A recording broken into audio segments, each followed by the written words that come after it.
noches, bienvenidos a la Biblioteca Nacional del Perú. Les saluda Talía Choque, historiadora de la Biblioteca Nacional, y les damos la bienvenida en el que abordaremos dos interesantes temas. El primer tema que abordaremos esta noche es historia y perfiles de los directores de la Biblioteca Nacional, y el segundo tema, las mujeres presentes en el patrimonio de la Biblioteca Nacional del Perú. Vamos a empezar con el primer tema de esta noche: historia y perfiles de los directores de la Biblioteca Nacional del Perú. Esta ponencia intentará responder a lo siguiente: ¿qué diferencias y elementos en común compartieron los hombres y las mujeres que dirigieron la Biblioteca Nacional? Además de definir los cambios en el perfil de quienes lideraron la conducción de esta institución, su vínculo con las élites y los grupos de poder, así como la relación que entablaron con la práctica de la gestión de esta entidad pública a lo largo de sus 2 siglos de vida institucional. Esta ponencia estará a cargo del historiador Marcos Garfias Dávila, quien es licenciado en Historia por la Universidad Nacional Mayor de San Marcos, con un diploma en Planificación y Gestión del Desarrollo Local en la misma universidad, con estudios de doctorado en Historia de América Latina en el Colegio de México. Sus investigaciones giran en torno a las políticas de educación universitaria, las desigualdades sociales en el mismo ámbito, las políticas de investigación y el movimiento estudiantil. Bien, dicho esto, le damos la bienvenida a nuestro primer invitado, el historiador Marcos Garfias Dávila. Adelante. Gracias por la presentación, Talía. Gracias también por la invitación al equipo de la Biblioteca Nacional, hay un equipo de comunicación. Sin más, el tema de la presentación del día que se me ocurrió presentar para la ocasión es esto: los directores de la Biblioteca Nacional.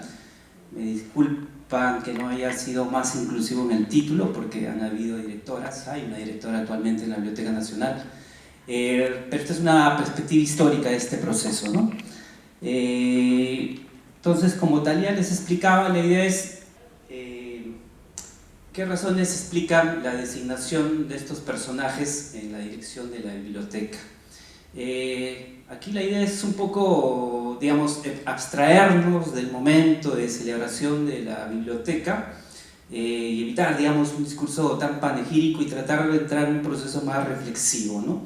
Y creo que una buena entrada es precisamente mirando a quiénes han dirigido la biblioteca, pero sobre todo cómo llegaron, ¿no?, a encabezarla, cómo fueron designados, qué razones explican esto, ¿no? Entonces, una mirada rápida, obviamente esto es mucho más complejo de lo que aquí se ve, nos permite detectar al menos tres factores, ¿no?, 3 razones. Una, las razones políticas, ¿no? Estas han estado siempre presentes, eso no se puede eludir. La designación del primer bibliotecario y de la última directora de la Biblioteca Nacional evidentemente tiene incorporado ahí un elemento político, ¿no?, una variable política. Es un cargo de confianza para comenzar, se supone del ministro de Educación. El ministro al mismo tiempo es un cargo de confianza y en efecto lo que uno entiende es que cuando entra un sector, una organización, un partido al gobierno, empieza a asignar cargos como este de la Biblioteca Nacional a gente de su entorno, ¿no? Entonces la política es ineludible, siempre ha estado presente, es un elemento para explicar las designaciones, ¿no? Por otro lado, la reputación intelectual. Gran parte de los directores han tenido tras suyo una trayectoria intelectual muy importante, no todos obviamente. Hubo un momento probablemente en la historia de la Biblioteca Nacional donde se definió que quien tenía que, ¿no?, dirigirla, además de estos vínculos políticos, tenía que tener algunos tipos de credenciales adicionales, y esas credenciales básicamente radicaban en su prestigio intelectual, la producción de libros, estar en el debate cultural, académico. Entonces hay varios nombres, a mí se me ocurre por ejemplo Ricardo Palma o Jorge Basadre, entre otros tantos que en sus contextos y en sus momentos fueron, digamos, las estrellas del mundo intelectual en el país, ¿no? Entonces esa también ha sido una vertiente para definir la designación, pero otra vez quiero insistir aquí, sin el elemento político eso tampoco funcionaba, ¿no? Ni Palma ni Basadre, sin los vínculos políticos suficientes, hubieran logrado convertirse en directores de la biblioteca. Y finalmente la línea de carrera y la experiencia técnica y profesional no ha sido, digamos, lo usual, no forma todavía parte de la tradición de la designación de los directores de la Biblioteca Nacional, pero en el siglo XX y sobre todo en estas últimas décadas del siglo XXI, de alguna manera esto ha estado presente, ¿no? La última directora, la que está actualmente en la gestión, precisamente es una funcionaria de carrera que ha asumido la dirección de la biblioteca. No es la primera, curiosamente han sido otras mujeres quienes comparten esa misma trayectoria, ¿no? Vienen de la profesión, de la bibliotecología, han tenido experiencia previa tanto en la Biblioteca Nacional como en otros ámbitos de la profesión antes de asumir el cargo, ¿no? Entonces, este es un tercer elemento que está presente dentro, digamos, de estas decisiones. No los he querido jerarquizar, pero otra vez insisto, el elemento político aquí es fundamental, ¿no? Y es además muy sensible este asunto, ¿no? Solo para mirar un poquito el presente, ¿no? En los últimos años hemos tenido alrededor de 4 o 5 directores de la Biblioteca Nacional, y eso obviamente tiene que ver con la crisis política, ¿no? Y eso hay un vínculo muy directo entre quienes van a liderar la Biblioteca Nacional y los movimientos, digamos, de la política nacional, ¿no? Estas entradas, salidas, las disputas, las vacancias, etc. Entonces sale un ministro, entra uno nuevo, trae a su equipo, entre ellos un director o una directora de la Biblioteca Nacional. Es muy parecido a algunos momentos, por ejemplo, de la década del 80, ¿no? Fines del 70, 80, donde también la crisis en algún momento nos hace tener 3 o 4 directores en un lapso relativamente pequeño. Curiosamente, en el siglo XIX no fue tanto este proceso, ya lo vamos a ver, hubo relativamente cierta estabilidad, y quizás tenga que ver, y eso también es una hipótesis de explicación, que dentro de todo la Biblioteca Nacional, digamos, no era parte de un botín anhelado en el siglo XIX para muchos funcionarios públicos o gente que está metida en la arena política, ¿no? Siendo la política un elemento de decisión para definir los cargos. Entonces, dicho esto, yo voy a hacer repaso de algunos directores. Han sido alrededor de 30 y tantos los directores. En esta sesión voy a hacer repaso por algunos 9 que representan más o menos los perfiles de los directores de acuerdo, digamos, al ámbito político, a su trayectoria académica, intelectual, o a su carrera profesional y técnica. Entonces, este es el primero, Mariano José de Arce. Este es el primer bibliotecario. Su trayectoria es muy interesante, ¿no? Y lo puedo sintetizar en lo siguiente. El cargo de primer bibliotecario se le concede como un premio, entre comillas, a su decidido apoyo a la corriente libertadora del sur, ¿no? Fue prácticamente un espía, ¿no?, de las huestes de San Martín en este proceso de llegada a Perú para combatir a las fuerzas realistas, ¿no? Esta frase que se recoge ahí está presente en un libro de Raúl Porras, que es uno de los pocos que hace una biografía de Arce. Nos pinta a un personaje inquieto, ¿no? Un tipo que se ha comprometido con la agenda republicana, pero además es un promotor de un caudillo intelectual que está metido, digamos, en esta labor de llevando la propaganda de la independencia, del discurso republicano, además de este apoyo a las fuerzas, como les decía, de San Martín, que están ingresando a Perú y después a Lima, ¿no? Entonces, Arce es más que un intelectual, más que un académico, es un actor sumamente político, forma parte de estos grupos de criollos, de clases medias, medias bajas, que ven este contexto de cambio una oportunidad para ascender y para tener cargos de decisión, de preponderancia en este nuevo orden que se va a fundar, ¿no? Y en efecto termina convirtiéndose en el primer bibliotecario de la Biblioteca Nacional, y además tiene después una carrera política, ¿no? Francisco de Paula González Vigil, de cierta forma se asemeja a Arce. la diferencia central es quizás el origen. Arce, como les decía, viene de estos sectores criollos, él era arequipeño, estos sectores criollos más bien que están buscando abrirse espacio, digamos, quebrar el monopolio de las élites criollas hispanas en este contexto. Pero de Paula Vigil más bien es parte de las élites, ¿no? Él no está en el proceso, no está comprometido con el proceso independentista, él forma parte de las élites del sur, él es tacneño, se forma en Arequipa, pero es un personaje que va contemplando el proceso de independencia, está mirando cómo el nuevo orden se va edificando, y recién cuando, digamos, está consolidada ya la captura, digamos, y la fundación del Estado republicano, es que estas élites más contemplativas entran en escena, ¿no? Van a reclamar el espacio que ellos asumen les corresponde, y uno de ellos es precisamente Francisco de Paula Vigil, ¿no? Aquí él va obviamente negociando, acercándose a distintos caudillos, uno de ellos finalmente es Ramón Castilla, quien ya se había opuesto en distintas circunstancias desde la pluma obviamente, pero finalmente aquí la muñeca política de Castilla entiende que había que acercar a distintos representantes de las élites, ¿no? Sobre todo a quienes se le oponían en esta idea de la paz armada que había que conseguir para, digamos, consolidar no solo su régimen y gobierno, sino también una apuesta mayor, ¿no? De ir consolidando el Estado republicano. En efecto va dotándoles de cargo, ¿no? Y en este caso el de la Biblioteca Nacional. Estas élites además en efecto van a estar presentes a lo largo de la historia de la Biblioteca Nacional y de otras entidades, ¿no? Ese es un elemento, por ejemplo, que está por historiarse, como a lo largo de la historia republicana han habido ciertos sectores, ciertas familias que han estado muy presentes en determinadas instituciones republicanas, ¿no? El de la Biblioteca Nacional obviamente en parte ha estado en este proceso, ¿no? Bueno, de Palma no hay mucho que decir, es probablemente uno de los personajes más conocidos de esta historia junto con Jorge Basadre.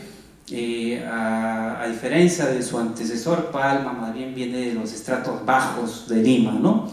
Es un tipo que se hace a fuerza de muchas circunstancias, no solo por esta voluntad de la familia por educarlo con cierto esfuerzo ya en pleno siglo XIX. Era muy claro que, digamos, la educación podría abrirte de alguna manera las puertas para el ascenso social, pero sobre todo aprovechar las circunstancias y las oportunidades que le dan en efecto ingresar a estos espacios de educación, por ejemplo el Colegio San Carlos donde asistió, porque las élites están ahí, ¿no?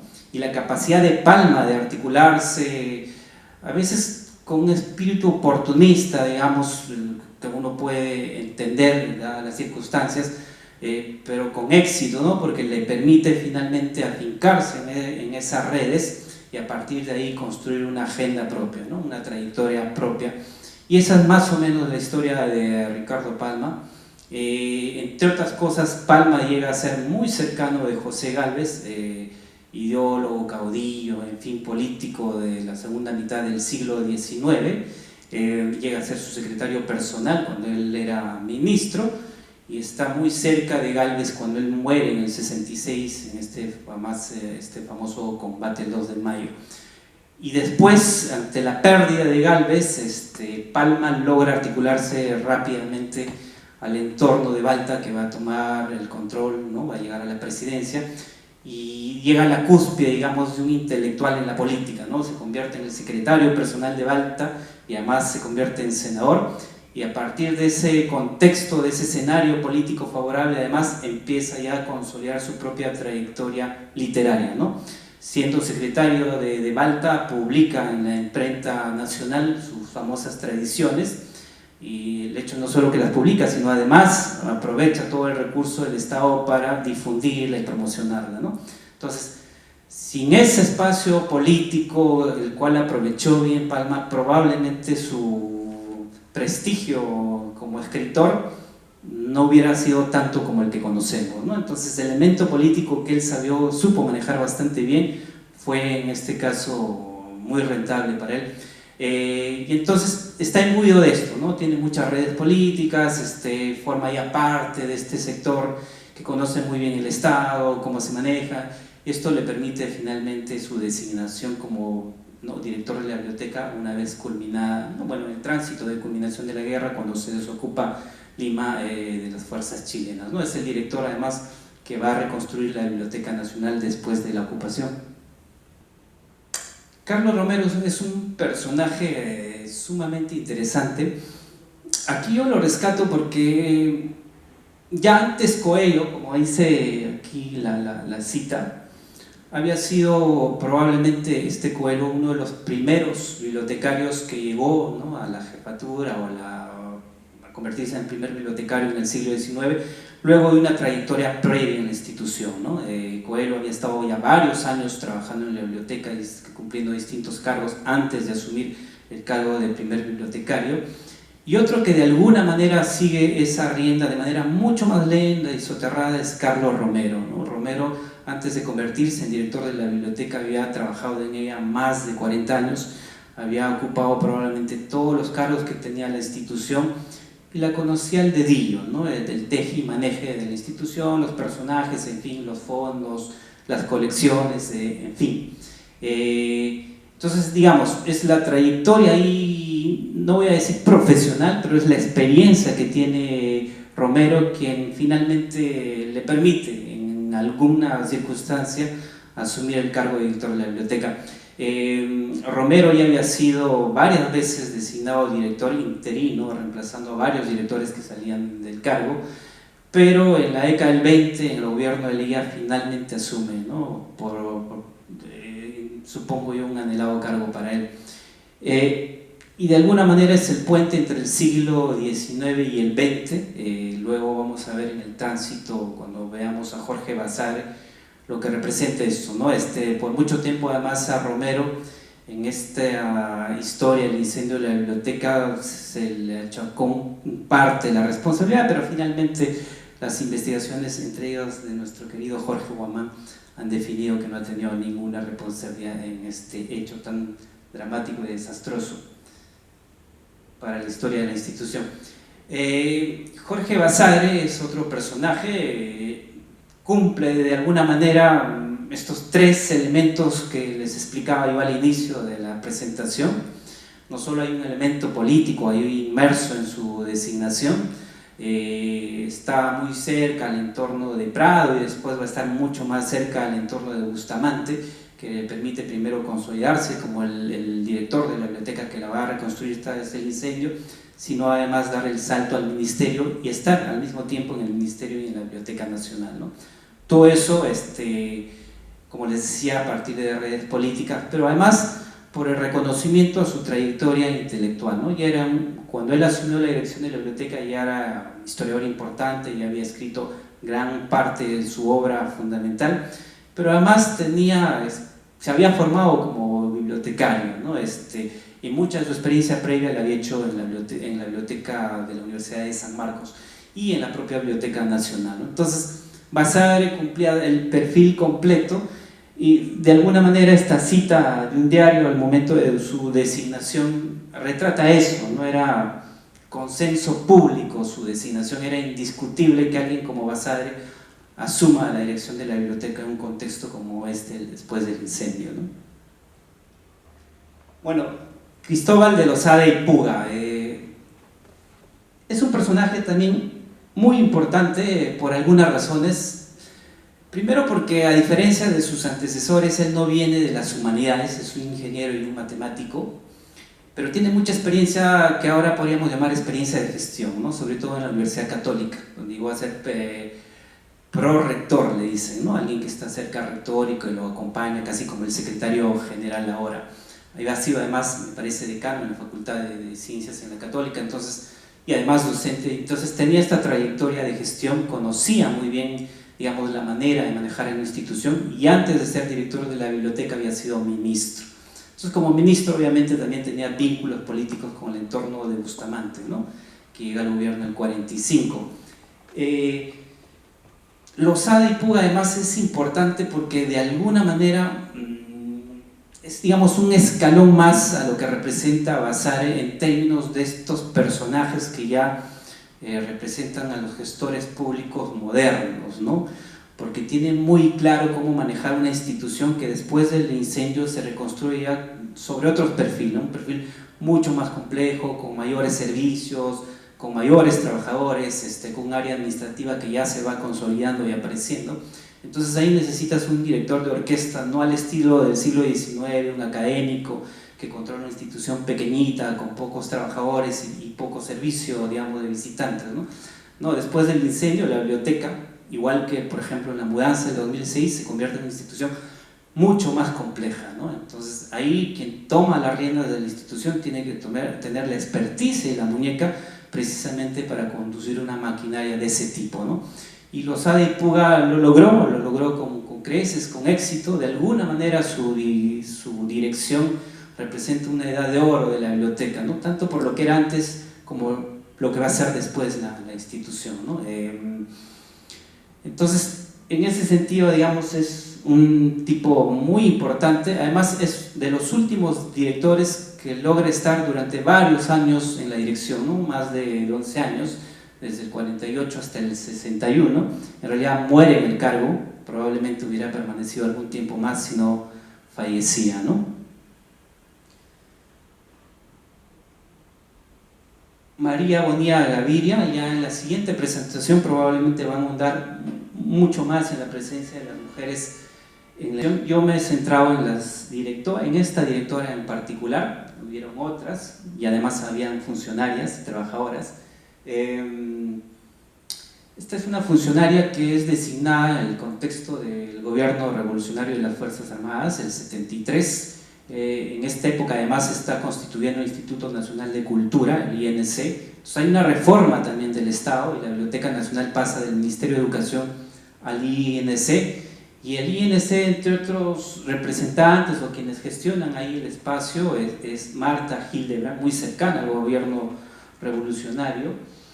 Y ahí, aunque esto tampoco no está precisado y estudiado, yo intuyo que hay una voluntad desde ahí de ganar espacio, ¿no?, para las mujeres en cargos importantes o en cargos de funcionarios dentro de la maquinaria estatal, ¿no?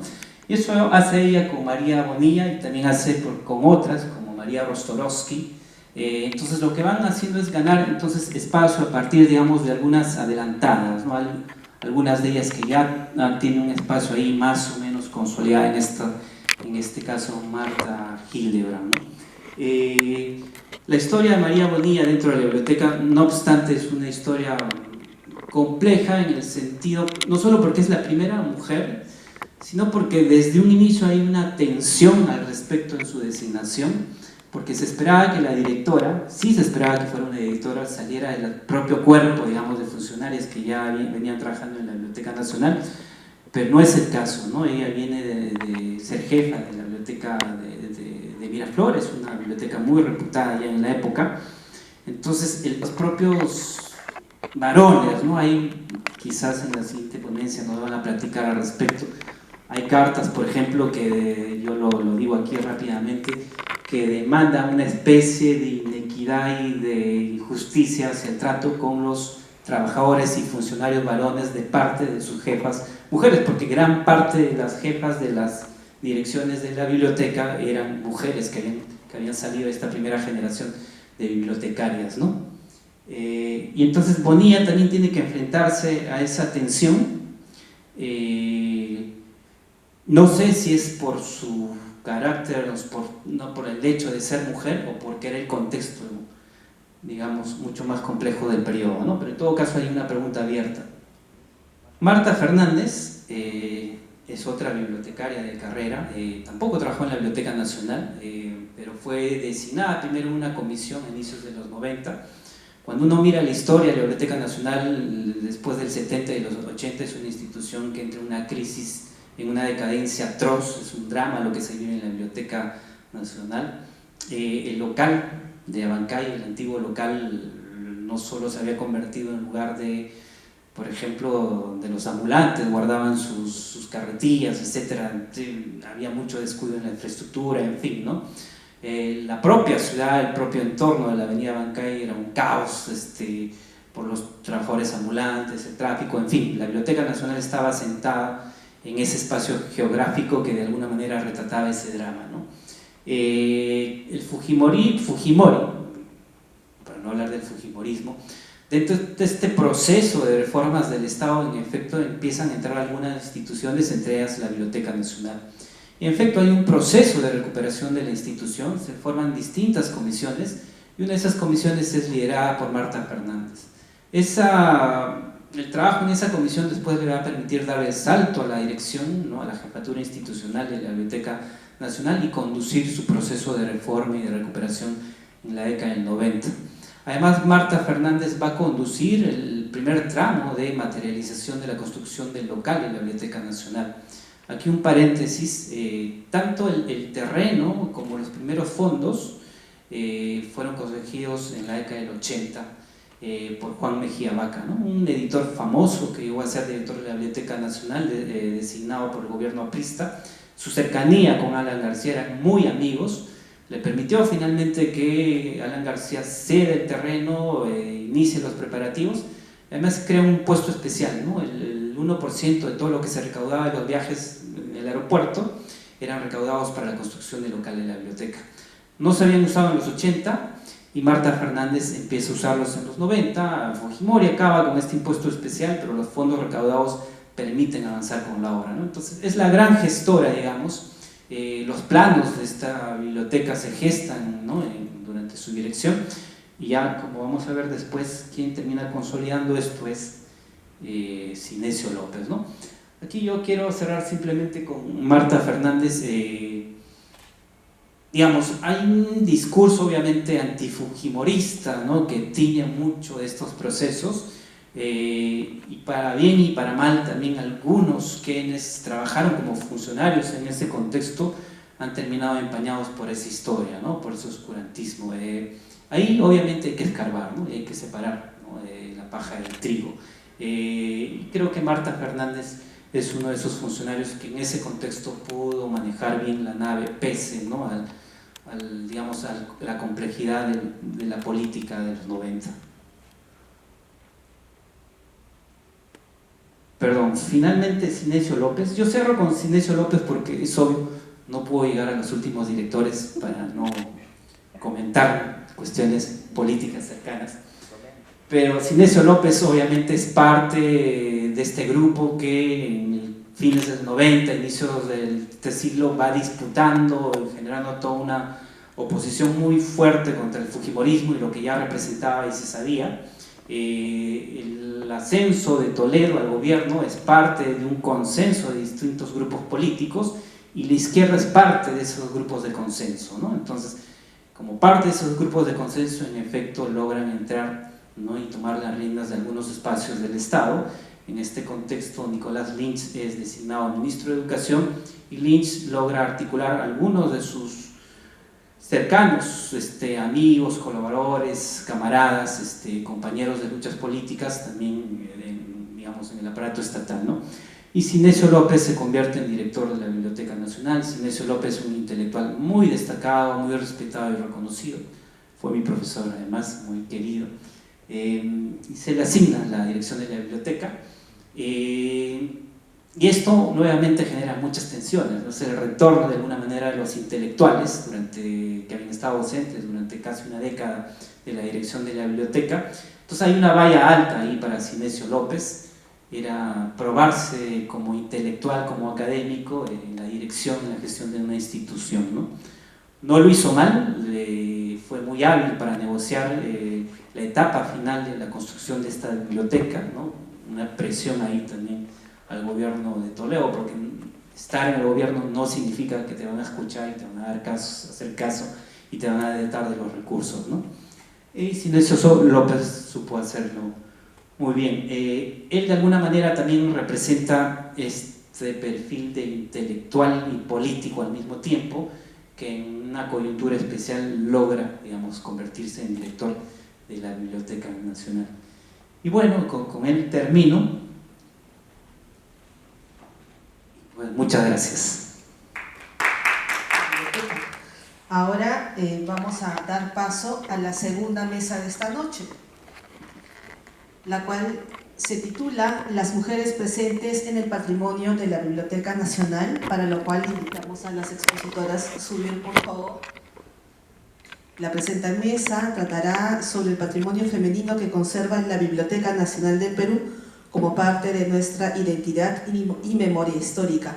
Para ello, desde el enfoque de género, se analizará el rol que ha tenido la Biblioteca Nacional en el proceso de incorporación, preservación, revalorización, visibilización y difusión de las colecciones y archivos de mujeres en la sociedad peruana. Esta presentación estará a cargo de las historiadoras Erika Quintanilla y Laura Martínez. Actualmente estudia la maestría en estudios feministas en la Universidad de Buenos Aires. En el 2019 participó en el proyecto conjunto entre la Biblioteca Nacional del Perú y el Centro de la Mujer Peruana Flora Tristán para la recuperación y puesta en valor del archivo y biblioteca de María Jesús Alvarado Rivera, intelectual y pionera del feminismo en el Perú. Desde el año 2021 ejerce el cargo de representante del Grupo de Trabajo para la Igualdad de Género en la Biblioteca Nacional del Perú. Sus líneas de investigación se centran en la historia cultural, los estudios de género y los estudios feministas, además de la genealogía de las mujeres. Demos la bienvenida a Erika Quintanilla. Adelante. Bien, voy a hablarles un poco sobre, dándole continuidad a lo que han expuesto el día de ayer. Así que lo que yo propongo más que nada es hablar no tanto de las personas, sino del corazón de la biblioteca, que es las colecciones, ¿no? Entonces, para esto, quiero iniciar con esta cita de Basadre, en el cual menciona, por ejemplo, cómo es que podemos reconstruir nuestra historia, cómo los historiadores e historiadoras escribimos la historia. Y aquí Basadre menciona, por ejemplo, les leo: en las fuentes más auténticas, sin necesidad de inventar y exagerar, con qué nítido relieve, con qué vida insuperable, a través de pequeños rasgos concretos y accesibles, aparecen figuras como Colón, Pizarro, Toledo, el Conde de Lemos, Santa Rosa, San Martín, Bolívar, Salaverry, Castilla, Raimondi, Palma, Grau. Si se dan cuenta, la mayoría de estos personajes son personajes hombres. La única mujer es Santa Rosa. Y es una mujer estereotipada, digamos, es un estereotipo de mujer casi inaccesible, ¿no?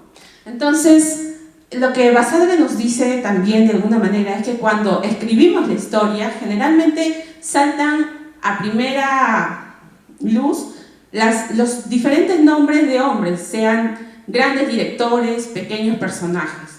Entonces, lo que nos preguntamos desde la biblioteca es: ¿dónde están las mujeres en estas colecciones? Y para eso, digamos que, como Marcos ha hablado de estos intelectuales que ocupan cargos en la biblioteca, nos preguntamos dónde estaban las mujeres intelectuales en un periodo casi similar al que estamos viviendo, que es el Bicentenario. ¿Dónde estaban las mujeres en el centenario del Perú en 1921? Vemos esta foto donde generalmente tenemos esta visión de que los hombres representan esos grandes intelectuales dominando la escena cultural y académica y por tanto, como lo ha dicho Marcos también, accediendo a cargos de poder, cargos de decisión que definen las políticas públicas, en este caso de la biblioteca, de lo que se archiva, de lo que no se archiva, de lo que se conserva como parte de nuestra memoria histórica y de lo que no. Bien. Solo para acotar que, por ejemplo, de estos grandes hombres del centenario, tenemos en la biblioteca la colección de Raúl Porras Barrenechea y Luis Alberto Sánchez, ¿no? Pero de ninguna de estas mujeres que también escribían en ese periodo, no tenemos sus colecciones, ¿no? Entonces, vamos aquí haciendo como que una explicación bastante somera, porque se ha escrito mucha literatura al respecto, pero una de las explicaciones es que durante gran parte del siglo XIX las mujeres no tuvieron acceso a una educación, digámoslo, en el sentido de acceso a las universidades, sino a partir de 1908. Entonces, eso también define un poco la profesionalización y el acceso a los puestos públicos, pero a partir de fines del siglo XIX, digámoslo de alguna manera, con las escritoras como ilustradas, como lo llama Francesca de Negri, Clorinda, Mato, Mercedes Cabello, Carolina Freire, Lastenia Larriva, empiezan a salir a la palestra pública a través de la escritura, ¿no? Entonces, aquí yo les muestro, digamos, cómo es que las mujeres comienzan a redefinir ese rol asignado a las mujeres precisamente en el siglo XIX, que es más al ámbito doméstico, ¿no? O concebidas como mujeres ángeles del hogar. Entonces las mujeres, al atreverse a escribir, salen de alguna manera al espacio público.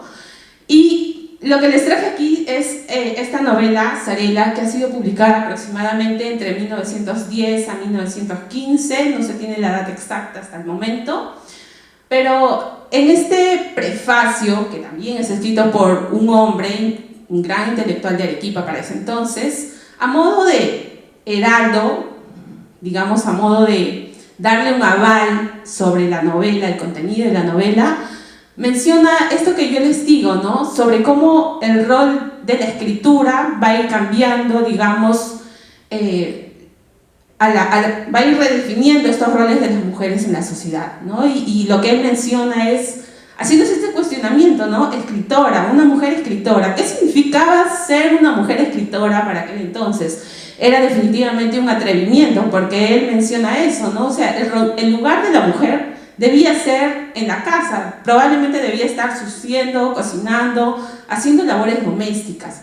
Pero él menciona que Leonora Espinosa, la autora de la obra, es hija de su propio esfuerzo, probablemente se educó en casa, tuvo alguna, no sé, alguna profesora particular o tal vez la educó su madre, ¿no? Y entonces lo que él menciona es la palabra, aquí la que resalto, por complexión psíquica se inclinó al arte de la palabra escrita y leyó y discretamente disciplinó su gusto y su pluma, cual parece en esta novelita, y se atrevió a hacer algo que para las mujeres de ese entonces era romper el molde de ser mujer, ¿no? Entonces, vemos que para fines del siglo XIX, inicios del siglo XX, las mujeres también comienzan a inventarse a sí mismas como mujeres intelectuales, a ganar un espacio dentro de la cultura escrita y dentro del espacio académico también. Bien, no voy a ahondar mucho en esta parte porque ya las exposiciones anteriores a mí han hablado sobre esto, pero solamente quiero remarcar la visualidad de la imagen, ¿no? Cuando vemos las fotos antiguas de la biblioteca, no sé si ustedes han visto las salas de lectura, hay retratos masculinos, hay usuarios masculinos, y en esta parte de la biblioteca, en esta foto de la portada, podemos ver a los trabajadores hombres, ¿no? Entonces, no solamente eran esos grandes intelectuales dirigiendo la biblioteca, sino también a todo nivel, desde los cargos más pequeños, como se ve en el reglamento que tiene la biblioteca en 1916. 1816 creo, he olvidado la fecha, perdón. Entonces los grandes y pequeños hombres dominaban la biblioteca, digamos, este espacio estaba dominado masculinamente, ¿no? Y en ese trayecto, digamos, en estos 200 años, ha tenido 4 directoras, una de ellas como tres de ellas, como Marcos lo mencionó, bibliotecarias, y una historiadora que se apegaría un poco a este perfil de mujer intelectual.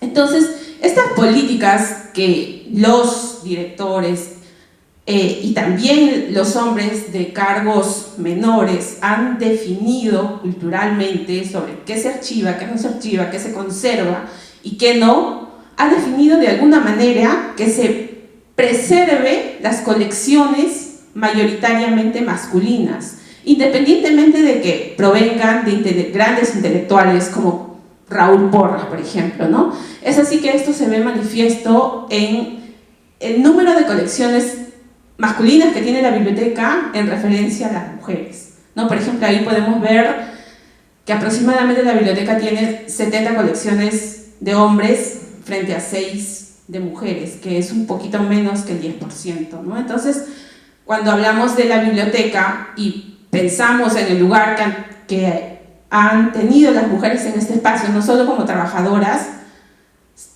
también pensemos en cómo escribimos la historia, ¿no? Cómo accedemos a estas fuentes que nos hablan sobre la historia de las mujeres. Y para ello, quiero hablar de las bibliotecarias solamente a modo de introducción. Este acceso a fuentes, este acceso a fuentes, esta conservación de archivos o no, sabemos que la biblioteca se quemó en 1943 y que debido a ello gran parte de su documentación administrativa también se quemó. Tenemos esta noción de que las mujeres ingresaron a la biblioteca en 1943, pero sin embargo no es así. Las mujeres estuvieron muchísimo antes. ¿Por qué no pensamos de una manera un poquito a contracorriente y nos preguntamos si estos grandes hombres, no sé si ustedes han pensado si Palma se ponía a barrer su oficina o quién limpiaba el baño, no sé, ¿no? O sea, generalmente estos trabajos domésticos han estado asociados a las mujeres, ¿no? Entonces, cuando pensamos, por ejemplo, en que las mujeres ingresan a la biblioteca en 1943, es a partir de la profesionalización, pero atrás hay, a través del archivo que custodia la biblioteca, que se ha salvado del incendio, podemos ver que las mujeres estuvieron incluso desde 1916 desempeñando cargos bastante domésticos, ¿no? Y bueno, solo para mencionar que las bibliotecarias, las primeras bibliotecarias que forman parte de la biblioteca, tienen un rol, digamos, en este caso, bastante importante. Como lo ha mencionado Marcos, ocuparon diferentes cargos en la administración de la biblioteca y, por ejemplo, también definieron algunas políticas sobre qué es lo que la biblioteca debía comenzar a preservar como parte de su acervo documental, ¿no? Y en este caso, Graciela Sánchez Cerro fue una de las mujeres que incentivó y promovió las donaciones, ¿no? Donaciones de mujeres que, si bien no fueron grandes, fueron pequeñas, incluso fueron por unidades de materiales bibliográficos, de alguna manera se fue acrecentando este acervo documental que nos permite reconstruir la historia de las mujeres desde diferentes aspectos.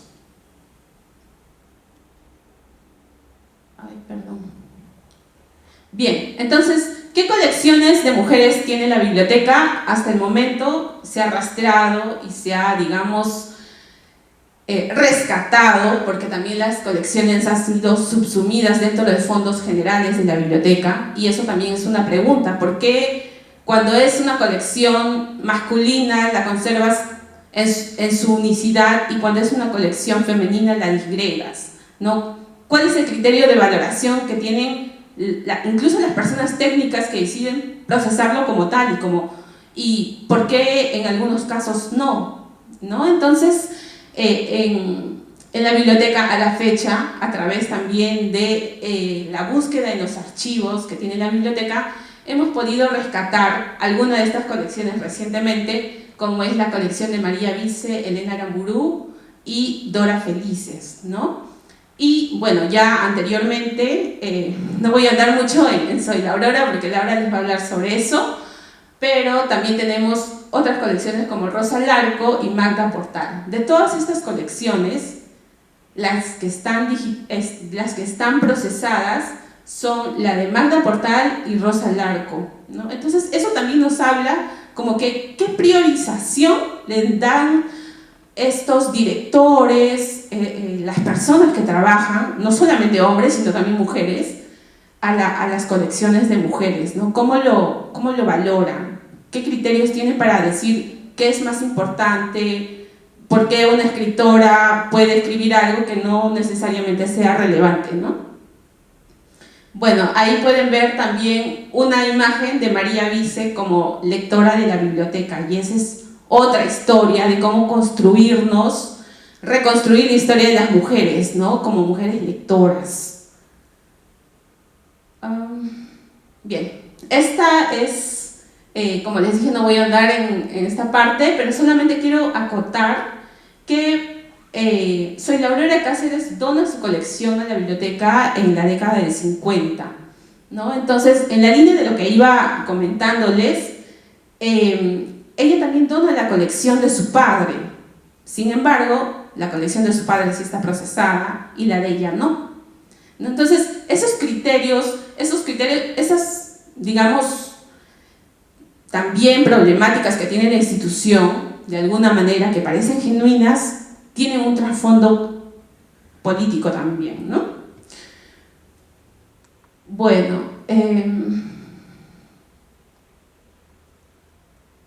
otra colección que tenemos en la biblioteca, y es una de las más importantes también, es la de Magda Portal. Magda Portal,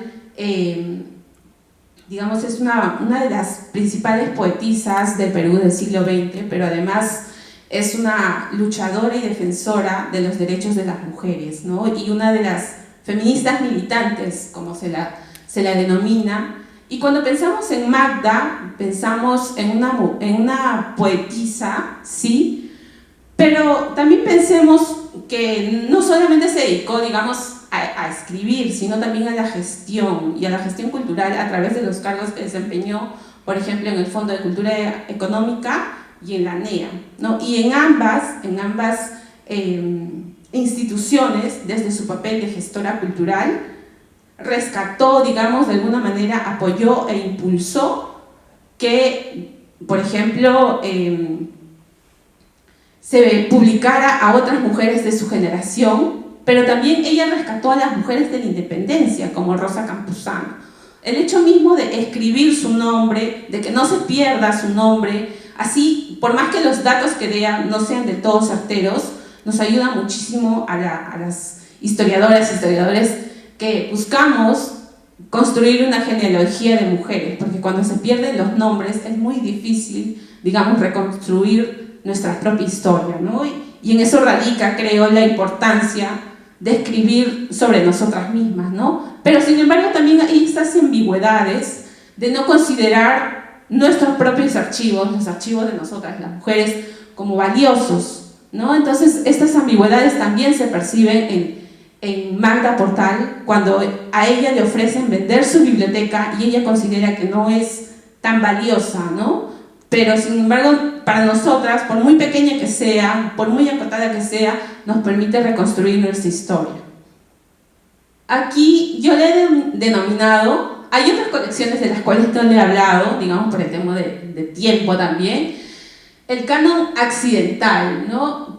Digamos, haciendo un juego con esta palabra del canon occidental, pero yo le he puesto el canon accidental porque, digamos, planteo que la conservación del patrimonio femenino, digamos, ha sido también, en la biblioteca, ha sido también producto del azar, ¿no? Entonces, ¿por qué es importante mirar las colecciones, en este caso, el corazón de la biblioteca, desde un enfoque de género, digámoslo? No solamente porque nos ayuda a reconstruir a esa intelectual femenina, sino también porque a través de ellas, a través de la labor intelectual, política, social y activista que tuvieron, nos permite reconstruir la historia de mujeres en diversos aspectos, ¿no? Por ejemplo, cuestionan la situación de la mujer en la sociedad peruana, los roles de género. Magda Portal escribe muchísimo al respecto, escribe sobre las mujeres en el ámbito rural, ¿no? Ella hace, como parte de sus campañas proselitistas, hace muchísimos viajes, y en esos viajes ella deseaba encontrar un auditorio predominantemente femenino, y de repente se encontraba en una iglesia donde el padre y todos eran varones, ¿no? Y ella iba con un discurso preparado para mujeres principalmente, ¿no? También estas colecciones hablan sobre la importancia de la educación femenina, ¿no? Como por ejemplo los textos que tenemos de Elvira García y García y otras educadoras de la primera mitad del siglo XX. La lucha por los derechos políticos, sociales y culturales, como por ejemplo la colección de Soy la Aurora Cáceres, también de la misma Magda Portal, el acceso al trabajo y la independencia económica. De De esto principalmente nos habla la colección de María Vice, cómo ella, como una escritora, digamos, proveniente de una familia acomodada de la élite, tiene problemas para acceder a cargos y puestos de trabajo por el hecho mismo de que no pasó por la universidad. Y a la par de eso, a la par de su propia experiencia, comienza a hacer unos pequeños artículos en la prensa y a escribir al respecto, ¿no? De escribir sobre esta problemática que pensamos que el acceso al trabajo es tan necesario hoy en día, pero imagínense cómo era a principios del siglo XX, ¿no? Entonces ella comienza a hablar de esta necesidad del trabajo para las mujeres y en una hojita de su CV, está en su archivo, ella envía su CV a una persona y probablemente se lo devuelve y le escribe a pie de página, le dicen, sin estudios universitarios, entre signos de interrogación.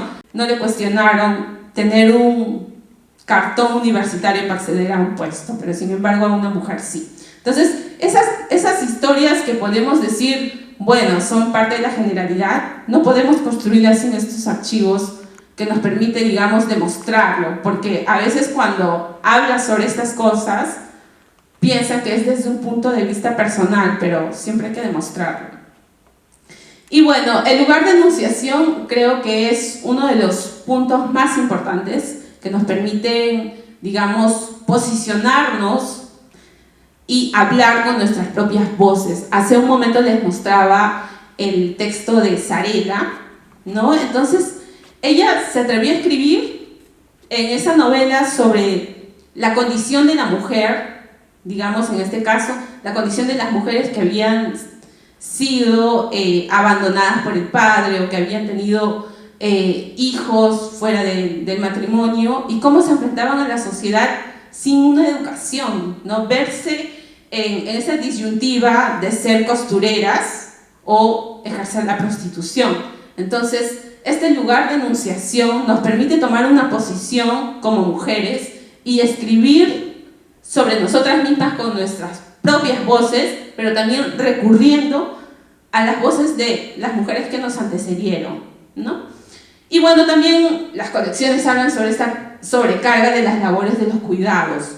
Magda Portal, en su colección, menciona esto que les voy a mostrar más adelante. Aquí está.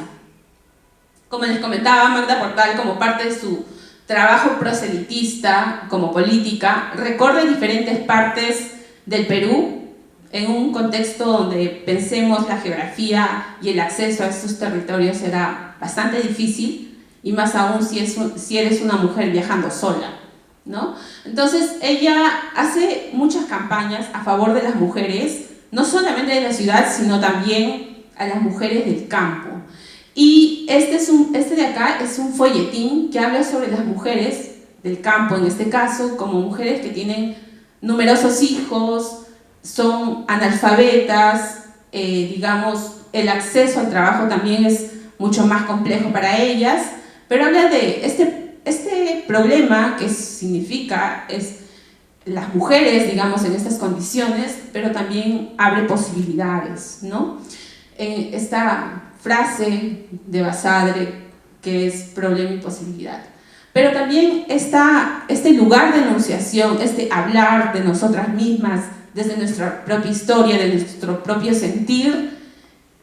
Lo vemos también, por ejemplo, en esta novela de Delia Colmenares, de Doris Dam, que no solamente habla de, digámoslo, de una novela romántica, sino que ella habla de la sexualidad. ¿Cuántas veces se ha cuestionado a las mujeres hablar de la sexualidad, y más aún de una sexualidad lésbica, ¿no? Y bueno, aquí abajo también tenemos otro recorte periodístico de Magda Portal, donde se puede ver un poco más nítidamente cómo los roles de las mujeres en la primera mitad del siglo XX van cambiando. O sea, estos roles, digamos, asignados a la mujer más al ámbito doméstico y a, digamos, pasatiempos superfluos, va a cambiar para las mujeres, ¿no? Ahí menciona, antes té canasta en el club, ahora negocios y política, ahora incursiona en espacios que eran predominantemente dominados por hombres y deciden sobre sí mismas, sobre sus vidas también en la política, porque no solamente enuncian sus problemas, sino plantean posibilidades precisamente de solución a estos, ¿no? Y el lugar de enunciación también está relacionado con lo que piensan las mujeres, poder decir lo que sienten, lo que piensan sin temor a la censura y ser también, digámoslo, como pueden ver aquí, esta es una novela escrita por Elena Aramburu, una mujer femme fatale, ¿no? Miren la boca, las cejas, el pelo, la mirada, ¿no? Nos permite posicionarnos de una manera diferente ante la sociedad y construir una identidad de nosotras mismas diferente, más segura.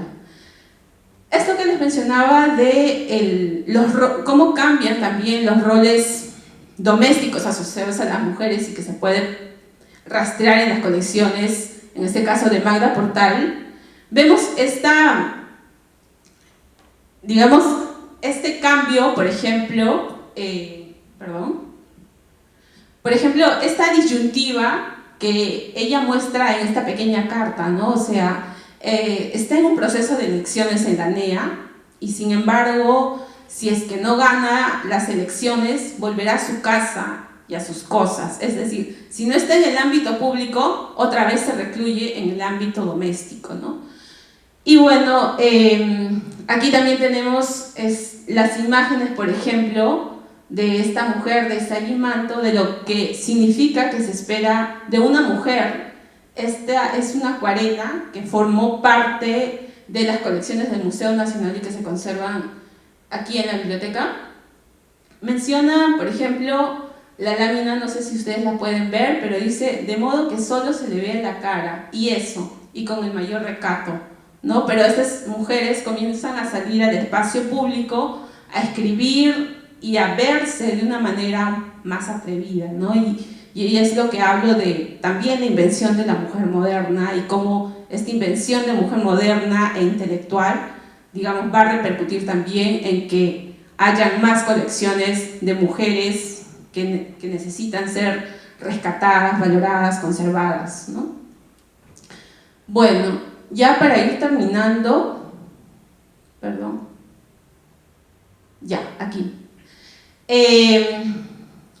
ya para ir terminando, mencionar que es importante la identificación, la preservación, visibilización del patrimonio escrito femenino que ha sido invisibilizado por diversos factores. Uno de ellos son las políticas culturales de las personas que han dirigido la Biblioteca Nacional en estos casi 200 años, ¿no? Entonces, la biblioteca conserva diversos fuentes documentales que nos permiten rastrear la historia de las mujeres, ya sea a través de las veladas literarias de Juana Manuela Gorriti, que, digamos, reconstruye a las mujeres lectoras, también este texto de Elvira García y García, que es La mujer moderna a través de los siglos, en el cual ella recopila y rescata muchos nombres de las mujeres de la colonia que participaron en el proceso de independencia y que, si bien, como les comentaba, los datos pueden ser no certeros, el hecho mismo de recuperar sus nombres nos ayuda a, digamos, ahora en el presente con mucho más acceso a fuentes, a reconstruir estas historias, ¿no? A tejer estas genealogías. Y bueno, tenemos diarios como La Bolsa o La Bella Limeña, La Bolsa dirigida por Clorinda Mato y La Bella Limeña, uno de los primeros diarios que fueron editados para las mujeres. Y bueno, también tenemos, por ejemplo, uno de los primeros textos traducidos de peregrinaciones de una paria.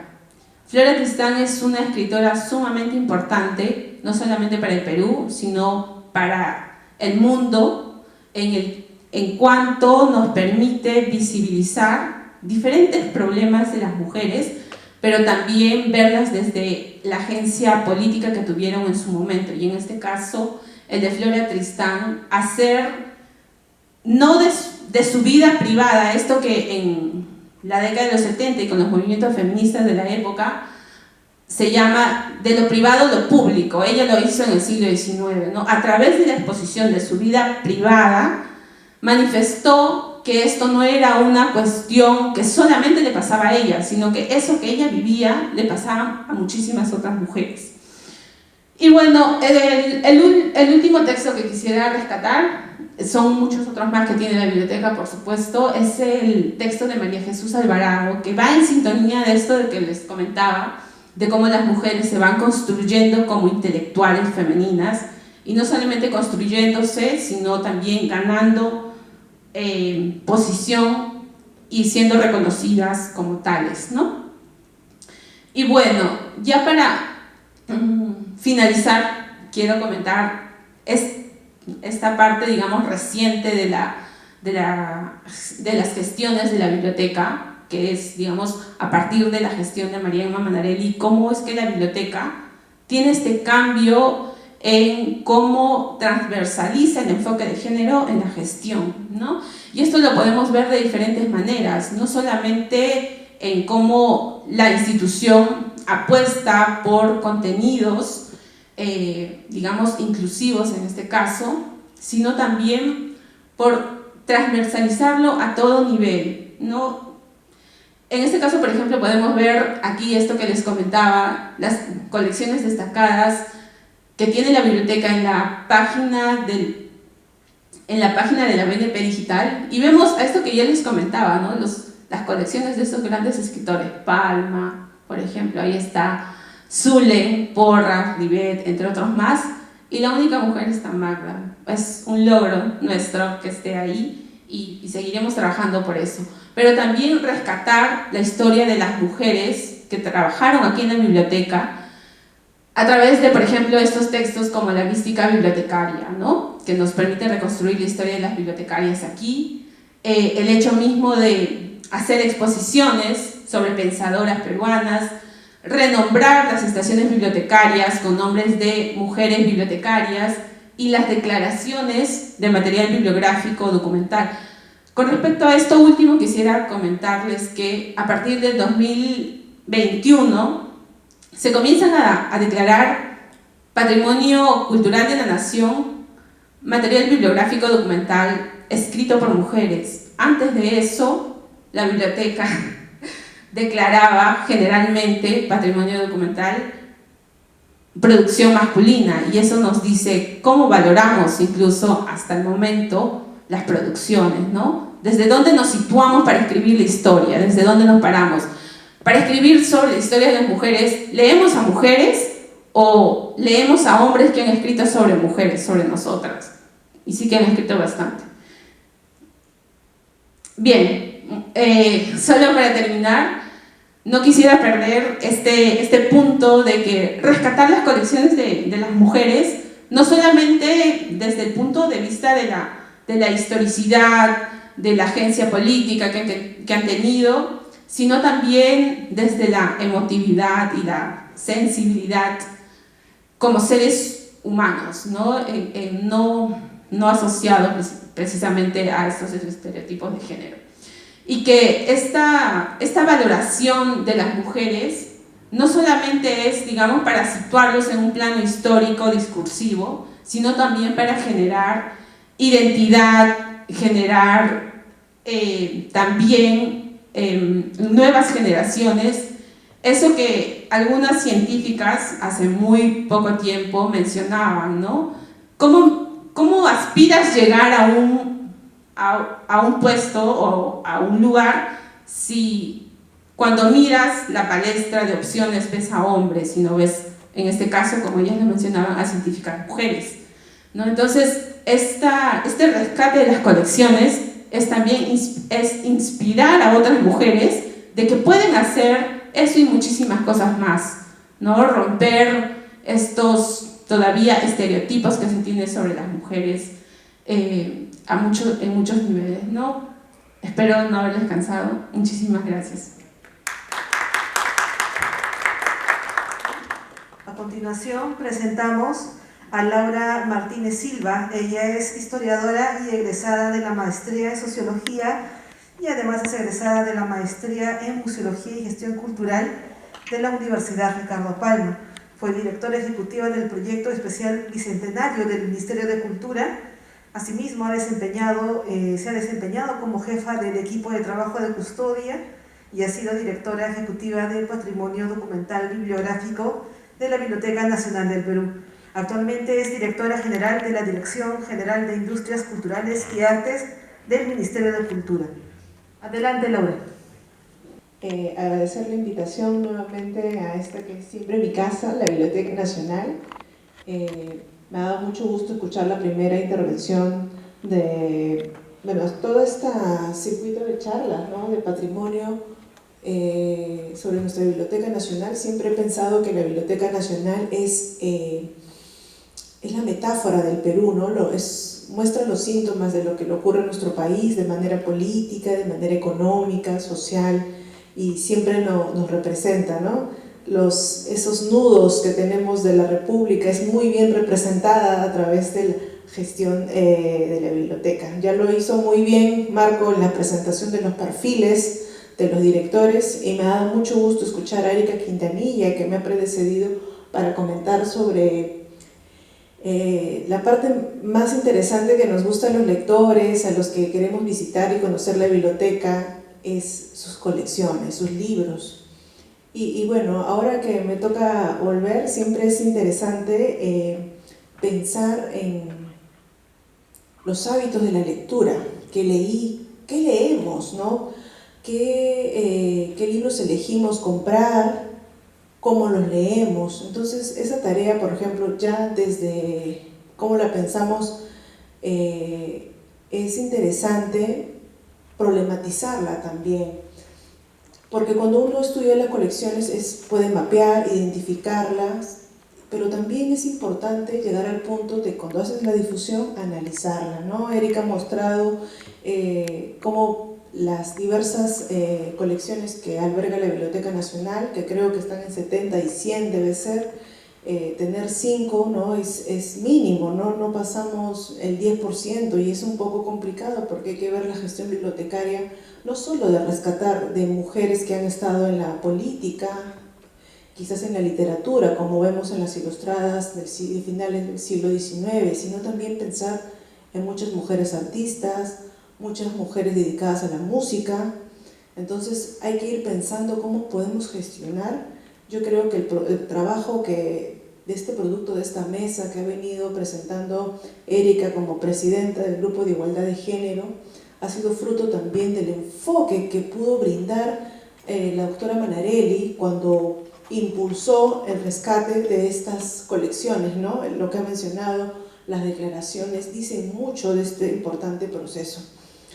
Y bueno, para ir haciendo un poco de zoom a lo que ha presentado Erika, y me parece interesante porque hemos pasado de los perfiles bibliotecarios con Marco, ahora estamos viendo con Erika qué cosa tenemos en la biblioteca sobre estas colecciones, que son cerca de 5 a 7. Yo he elegido una, que es la colección de Soy la Aurora Cáceres. Entonces, yo he trabajado cerca de 6 años en la Biblioteca Nacional, en el corazón, de algún modo, los que nos gustan los libros, nos gustan los archivos, y acercarnos a la forma de visibilizarlo. Entonces, en este punto, muchas gracias. Yo quería comentarles cómo se adquiere, ¿no? Entonces, la biblioteca ha tenido distintos directores. Seguro más adelante se profundizará en las gestiones bibliotecarias. El propio Ministerio de Cultura, recién en el 2021 o 2020, tiene la Política Nacional de Cultura del 2030. Entonces, pensemos cómo trabajaban antes, ¿no? ¿Cuáles eran estos ejes estratégicos, esas políticas de colección? ¿Cuál era la gestión de colecciones? Entonces, ha dependido mucho de cómo dirigían, qué acercamientos políticos tenían, qué acercamientos también a su impronta cultural. Está en su memoria de la donación, que dona su colección, pero también hace un carteo sobre cómo acercar su colección personal de ella, donde ella tenía distintos materiales. He rescatado también que lo maravilloso que tiene la biblioteca es que tiene un patrimonio muy importante fotográfico. Ahí podemos rescatar la colección de Curret y ahí he rescatado varias imágenes de Zoila para que puedan apreciarla, ¿no? O sea, eran mujeres y bueno, era una mujer que pertenecía de condición social importante. Entonces, repasemos un poquito su historia. Ella es polifacética, ¿no? Es periodista, es escritora. Ella nace en el 77, es hija de Andrés Severino Cáceres. Ella fue formada, ¿no? por toda la impronta de su papá, y ella viaja a Europa, tiene las posibilidades también de estudiar en Alemania y Francia. Ella es una de las primeras mujeres latinoamericanas a enseñar en la Sorbona, en París, y bueno, luego ya en el 95 su familia es expulsada del Perú, ¿no? Se instalan en Argentina, y ahí, bueno, ya recordarán finales del siglo XIX, estas ilustradas, ¿no? Y también van a rescatar a Clorinda Mato, a Mercedes Cabello, a Lastenia Larriva. Entonces, ellas se van a encontrar de algún modo también en Argentina y van a estar conversando de cómo seguir visibilizando, y era a través de la escritura, ¿no? Son mujeres productoras, y bueno, hay un texto muy interesante donde publican el Búcaro Americano, y ahora hay algo muy interesante. Muchas mujeres escriben con su seudónimo, escriben, la misma hija de Ricardo Palma, Angélica Palma, escribía con seudónimo hasta después de su muerte del papá, porque era muy complicado. Entonces era una de las formas de existir en la literatura que estaba muy dominada por varones, era con los seudónimos. Ella se rescata el nombre de Evangelina. Ella tuvo una gran producción intelectual, hay mucho por rescatar. Muchas de estas obras, y debo hacer los cherries al Ministerio de Cultura, esa publicación que mencionó Sarela, por ejemplo, 100 años después se ha reeditado, y gracias a los estímulos de cultura se ha podido presentar una nueva edición el año pasado. Entonces lo mismo ocurre con estas escritoras, hay que volver a leerlas, ¿no? Eso nos va a permitir conocer su contexto y medir un poco la temperatura, la atmósfera que pueden hacerlas escribir, ¿no? Ella era muy contestataria, ¿no? También porque ella tenía, siempre a veces las condiciones sociales y económicas donde uno vive puede permitirte tener pues cierta voluntad, cierta voz, ¿no? Para poder expresar tus opiniones o expresar, ¿no? Ciertas discrepancias que puedas tener alrededor de algunas cosas. Ella escribe en diferentes periódicos, participa, es muy activa, ¿no? En muchos eventos donde ya se estaban gestando los derechos de la mujer, y definitivamente ella es una de las precursoras, ¿no? Del sufragio femenino en el Perú. Su activismo social y en los derechos de la mujer se materializó con la Fundación Feminismo Peruano SAC, que le pone su nombre, Zoila Aurora Cáceres, porque bueno, ya sabemos que hay una primera institución que se llama Evolución Femenina, que es fundada por María Jesús Alvarado, el cual busca la difusión de la cultura y la defensa de los derechos de la mujer. Y bueno, eso es muy interesante porque ya hay un circuito de mujeres que permiten pues levantar la voz en voz de coro, ya no eran quizás por unidades. Y es muy interesante rescatarlas, ¿por qué? Porque justo en este periodo estamos hablando también del periodo que mencionó la foto anterior del centenario, ¿no? De estos jóvenes centenarios que eran los que estaban de algún modo pensando el Perú, pero también las mujeres lo hacían en distintos medios, y entre ellos también destaca Zoila. ¿Qué es lo interesante de esta colección? Como les decía, lo importante es las distintas formas de estudiar la biblioteca, ¿no? Hay la historia institucional, la historia formal, la historia de los perfiles, la historia también de la gestión de las colecciones, de las políticas. Entonces hay un abanico de posibilidades para estudiarlas y entenderlas.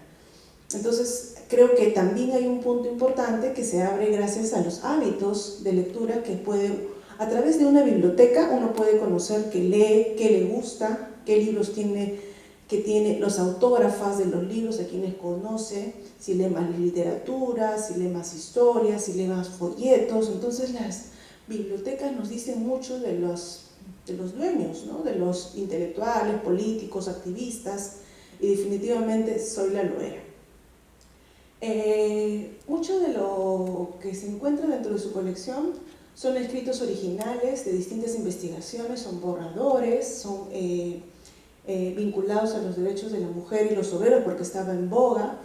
Esta colección tiene cerca de 66 paquetes, están publicaciones seriadas, archivística y con mucha correspondencia, y está referida al feminismo peruano. Hay un punto importante que es el Sindicato de Costureras del Estado.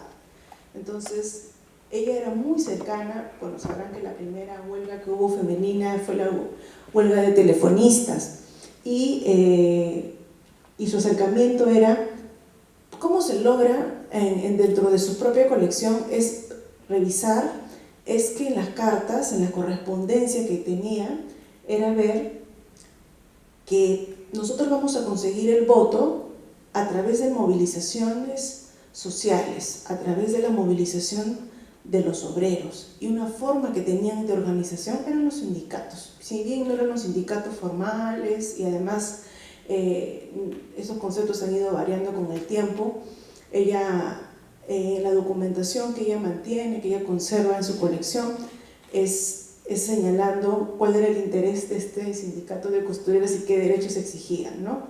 Ellos trataban mucho de en el Estado había pues todo lo que es el ejército, la ropa del ejército, y eran básicamente ellas las que coordinaban, las que trabajaban directamente para ello.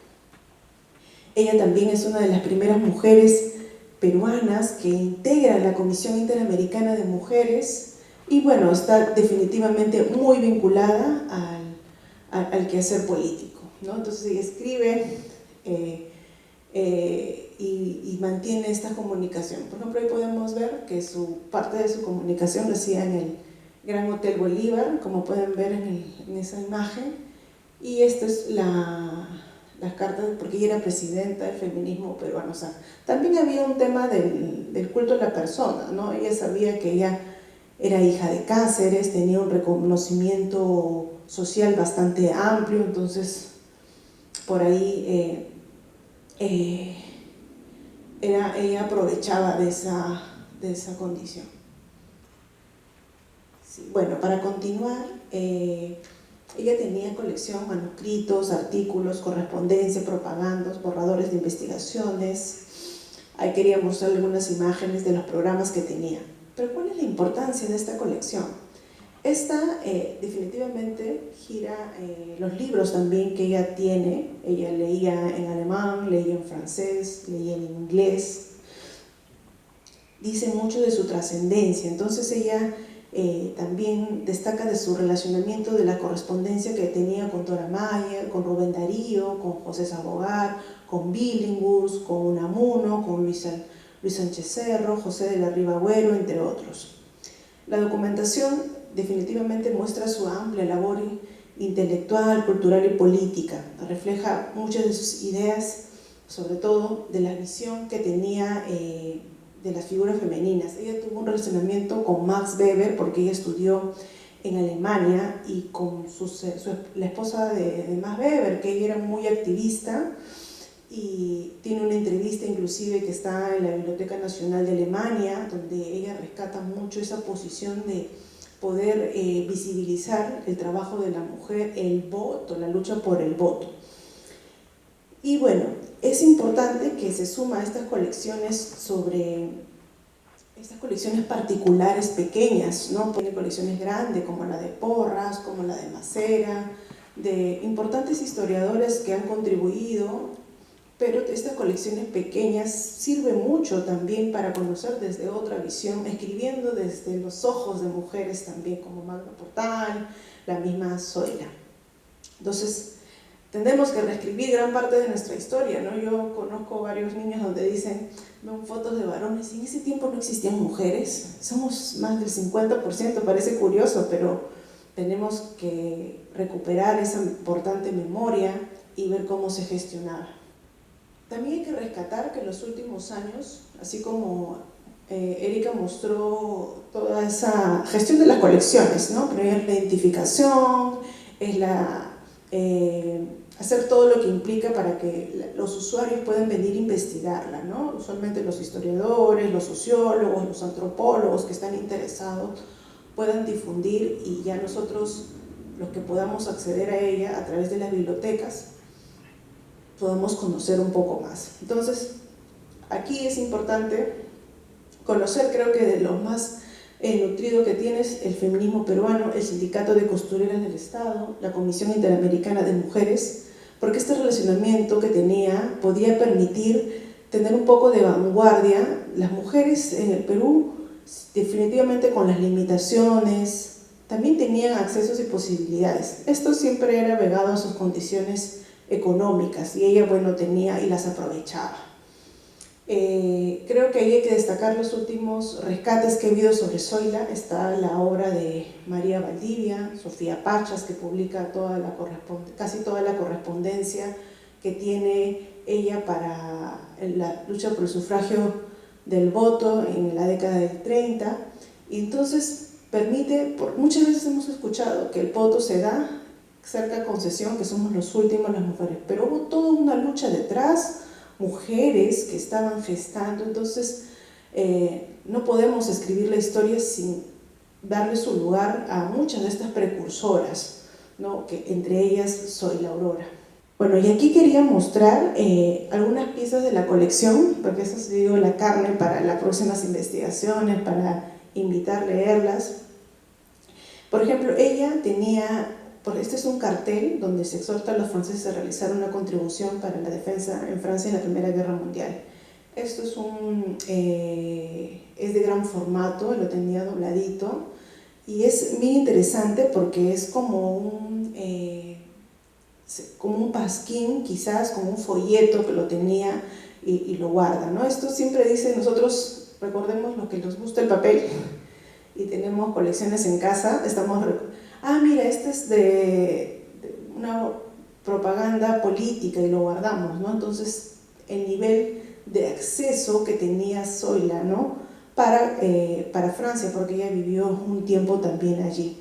Luego de ahí tenemos todas las memorias, porque ella era presidenta del feminismo peruano SAC, ¿no? Del noviembre del 30 al febrero del 32, ella se había instalado en el Hotel Bolívar, y ahí puede observarse ello. Luego, sí, son imágenes. De ahí, por ejemplo, está la declaración. Mira, qué interesante esto, la declaración de principio del Sindicato de Costureras de los Talleres del Estado. Yo, como estoy muy interesada en este sindicato, porque me interesa, estuve rastreando los apellidos, quién eran miembros, eran 20, 25 miembros, y claro, como toda organización política, los que alguna vez han intentado formar parte de ella, los conflictos suelen ser intensos, suelen ser arduos, sobre todo quién lleva la batuta, y hay mucha de esa documentación que ella la tiene y la conserva, ¿no? Y seguro que invita a varios estudios para ver quiénes eran qué redes podían mover y cuál era el poder que podían tener ellas en este contexto. Siguiente, por favor. Esta carta es de Rubén Darío a Zoila. Ella se casa con un guatemalteco, también se divorcian en un año, y él escribe una serie en esta novela. Gómez Carrillo es su esposo y su padrino de algún modo es Rubén Darío, entonces ella tiene mucho acercamiento con él. Y lo que rescata ahí es, por ejemplo, en las primeras páginas donde ella escribe Mi vida con Gómez Carrillo, Zoila Aurora, que también se encuentra en la biblioteca y espero en algún momento sea reeditada, es que ella reniega mucho de esa vida doméstica. Entonces ella ya no podía escribir, tenía que hacer las cosas, lavar, cocinar, atender al marido. Entonces eso era algo que no encajaba con su vida, que ella había recorrido muchos lugares, quería seguir escribiendo, dedicarse al activismo político, cosa que no era muy usual en las mujeres. Entonces ella le dedica toda esta novela luego de divorciarse, y es muy interesante tener la fuerza de escribir luego de tu divorcio, en ese tiempo, un libro sobre tu mala experiencia matrimonial. Entonces es muy interesante, te dice mucho también del carácter que tenía Zoila para decir que sí, que no, que le parecía. Y gracias también a esta relación pudo mantener una serie de contactos a nivel latinoamericano que le permitía tener estas redes, ¿no? Y que seguía bregando por el tema del sufragio femenino. Esta es otra, la carta a Billinghurst, a Zoila, el 10 de julio de 1914. Entonces siempre recordaremos a Billinghurst, el pan grande, todas las luchas obreras. Ella estaba muy vinculada al tema obrero, sabía lo que se vivía en Francia, lo que se vivía en España, en Alemania. Entonces ella, miren, el nivel de acercamiento que es ahora, ¿no? A veces imagínense escribir al presidente ahora. Tienes que ser una persona con muchos accesos políticos, con mucho acceso a las redes de poder, y eso visibiliza parte de su correspondencia, ¿no? El nivel, el alcance, ser la hija de Andrés Avelino Cáceres también, y el nombre que ella se había ido guardando sola, ¿no? Que bueno, definitivamente tener esa procedencia le ayudó, pero trató de mantenerla. Está el programa de principios del feminismo peruano. Ahí también quiero rescatar, siempre ahora que estoy en el ministerio y vemos las industrias culturales, siempre hay el tema de no hay reglamento de artistas, no hay reglamento de músicos, entonces esto de las artes escénicas.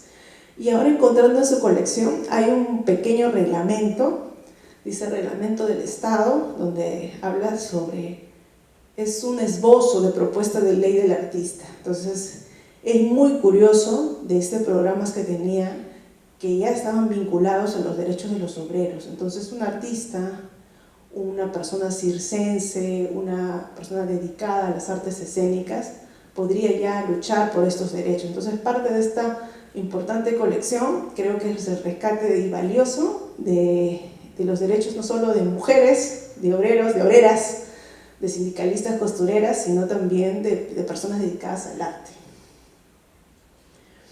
Ahí luego está carta de Zoila Aurora a Víctor Raúl Haya de la Torre, que solicita el apoyo del APRA al sufragio en agosto del 31, otra más también con Sánchez Cerro, en el 31. Ella era muy activista, ¿no? Las cartas que publica Zoila son una selección, porque a veces que publica Sofía Pachas no son todas, son cerca de 110 cartas, y hay otras más porque esta colección se fue disociando y fue otra vez correspondiente. La biblioteca tiene varios espacios de revisión de las correspondencias. Hay uno que se llama correspondencia particular, y cuando llegó la propia colección, parece que cuando ella vino de España, o sea, lo enviaba en la gestión de Losada de Puga, las enviaba en distintos bloques, entonces parece que la disociaban, no estuvo tan unida. Inclusive creo que este trabajo en el 2019 se logró poder unirla de algún modo, porque habían libros en la colección extranjera donde tenían dedicatorias, libros en alemán, ¿no? Básicamente, que estaban a su nombre. Entonces era importante el gran poder que tenía ella para tejer las redes y escribir a todos los miembros del Parlamento en lucha por el sufragio femenino. Entonces creo que es una importante precursora que siempre debemos recordar, reconocer, estudiar y analizar. Bueno, ahí vamos a pasar otras personas, por ejemplo Amado Nervo. Ella le hace el prólogo a una de sus novelas, La Rosa Muerta, es muy interesante. Ahí ella no está reeditado todavía. Hay muchas obras que el rescate de la memoria que mencionaba Erika están buscándose como fuente, ¿no? Bueno, gracias a las gestiones de la Biblioteca Nacional se pueden acceder en un clic, pero también sería interesante poder reeditarlas, andarlas en la cartera, en la mochila, para poder leerlas, cómo se pensaban, y pensar también y reflexionar cuánto hemos cambiado, en qué hemos mejorado. Entonces, esta es una tarea pendiente, creo, también en estas reediciones interesantes que impulsa el Ministerio y la Biblioteca Nacional, y sería también La Rosa Muerta. Otra persona con quien tuvo una vinculación fue Dora Mayer, que escribe en nuestra la revista Nuestra Causa de Petrona en el 19. Entonces toda esta correspondencia muy variada ya no es todo dedicada al sufragio, sino también hay otro tipo de actividades, ¿no?, que pueden permitir reconocer la polifacética Zoila. Ahí también está la carta a José de la Riva Agüero sobre algunos de sus libros acerca del feminismo. Las cartas son muy valiosas, ¿no? El análisis de la correspondencia de distintos personajes siempre van a permitir vislumbrar, a veces no es solo blanco y negro, a veces es mucho gris. Entonces esos momentos donde, por ejemplo, hay una voz donde se da a Riva Agüero, le dice que sí, el voto municipal puede ir, pero no tiene mayoría parlamentaria. Entonces muchos de esos cartas se encuentran en esta colección, además de la red que había existido a nivel nacional. Se escribía con varias regiones, que habían también una serie de organizaciones de mujeres que se dedicaban a la costura, se dedicaban a dar alimento también a algunas pequeñas empresas. Entonces eran como que cocineras de algún modo, muy pequeñas, ¿sí?, pero que ya se iban formando, ¿no?, colectivos.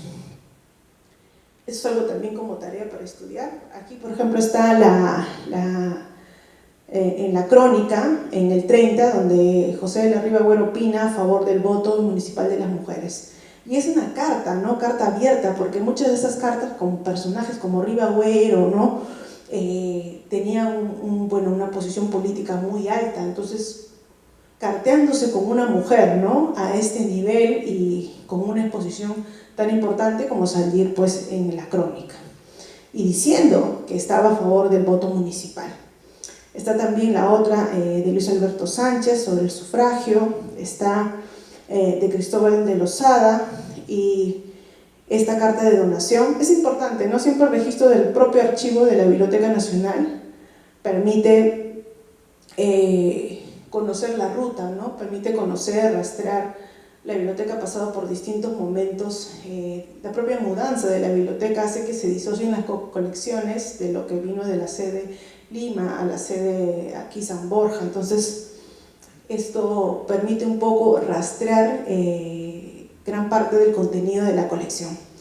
Y eso es básicamente un poco la presentación, que siempre digo quedarán bien cortas para lo que nuestras académicas, nuestras intelectuales pueden mostrar, ¿no? Así que espero haberles mostrado un poquito a pensar de ellas, de nuestras precursoras, y que sin duda vamos a seguir trabajando por ellas. Muchísimas gracias.